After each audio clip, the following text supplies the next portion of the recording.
Welcome to this explainer. Today, we're actually transforming our usual format into a really fun, hands-on workshop as we dive into Chapter 13. We're going to become shape detectives together, uncovering the hidden geometry that surrounds us every single day. We'll be looking specifically at circles and angles, and hey, not just as abstract concepts from a textbook, but as the literal building blocks of the physical world we live in. So I want you to just pause for a second. Think about your day so far. How many circles have you interacted with? Seriously, if you checked a wall clock, used a coin to buy a coffee, or rode in any vehicle with wheels, you've relied on perfectly constructed geometry.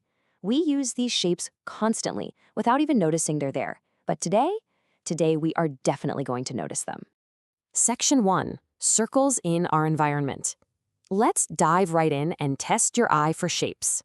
Okay, comparing the two objects you see here, a drum and a standard eraser, which one fits the bill for that perfect circular shape?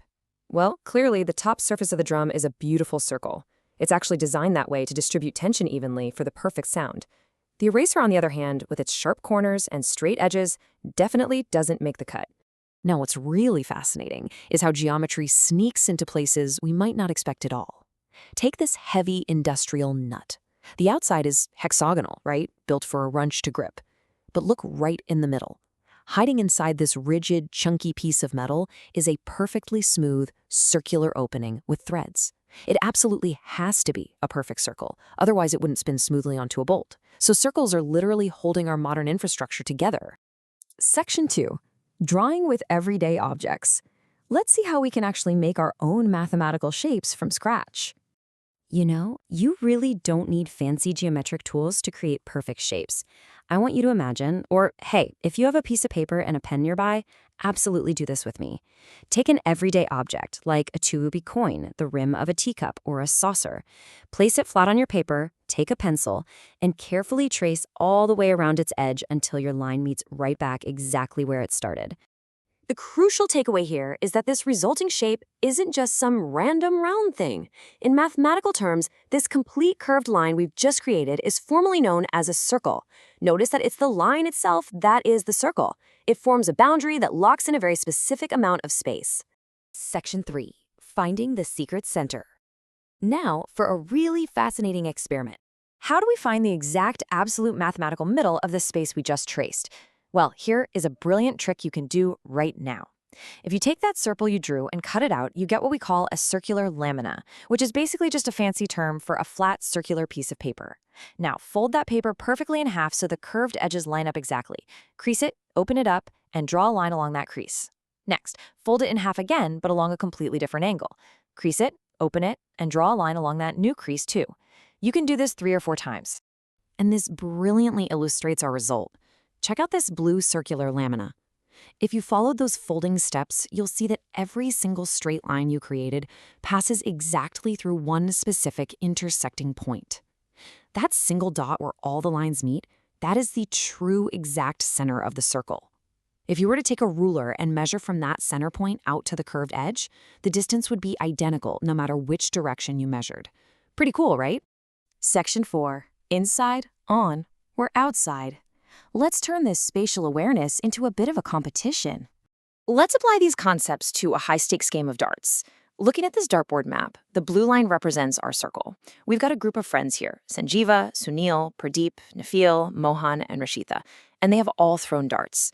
This visual perfectly represents the 3 spatial relationships a point can have with a circle. The point can be completely inside the boundary, it can land exactly on the curved line itself, or it can fall completely outside the shape. To make this interesting, here's our geometry-based point system. If your dart lands precisely on the curved line of the circle, like Mohan's dart did, you get the maximum 10 points. If your dart lands anywhere inside the circle, like Pradeep or Nafil, you receive 5 points.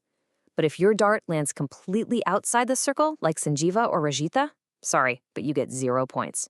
So let's quickly test your understanding. Look back at Mohan's position. He landed right on the circle, earning 10 points. I want to challenge you to calculate this.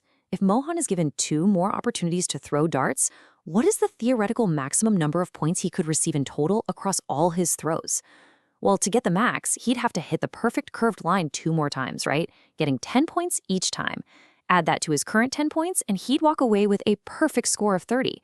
It's just a fun way to realize that being on the circle means something very specific mathematically. Section 5. Folding a right angle. Let's go back to our folded piece of paper for a moment. Because there is a massive mathematical secret hiding in those creases. Imagine taking your cutout circle again. First, you fold it neatly into 2 equal halves. But this time, without opening it up, you take that half circle and fold it in half one more time, matching the corners perfectly.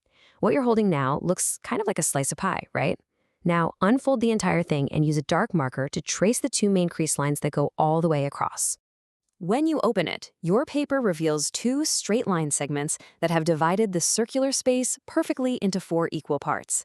And right where those lines meet, in the exact center, they create 4 identical corners. In the world of geometry, an angle with the exact magnitude of one of these 4 equal parts is known as a right angle. It is the perfect corner. It's literally the foundation of squares, rectangles, and basically all modern construction. And you just created it perfectly simply by folding a circle twice. Section 6. Creating art with circles. Let's take these strict mathematical rules and loosen them up a bit. Notice this mesmerizing, sweeping design here. You might see patterns like this on clothing, in festival decorations, or even in architecture. Believe it or not, this complex overlapping pattern is incredibly simple to make. All you have to do is draw a curved line on a piece of paper. Then, take a coin, trace a circle, slide the coin just a tiny bit further along your curved line, and trace it again. Do this about 20 times, and suddenly, those simple overlapping circles transform into a sweeping, incredibly complex piece of art. What we've seen today really proves that geometry is the hidden design language of the world around us.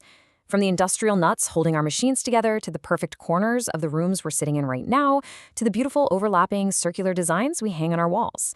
Understanding these basic shapes completely changes how we view our environment. It gives us this whole new lens to appreciate the structure of our reality. So, as we wrap up this explainer, I want to leave you with a mission. Look around the room you're in right now. What hidden geometry will you discover today? Where are the perfect circles hiding in plain sight? Where do the right angles hold up your surroundings? Take what you learned in this workshop, step away from the screen, and go be a shape detective in your own real life. Thanks so much for joining me on this explainer, and keep exploring.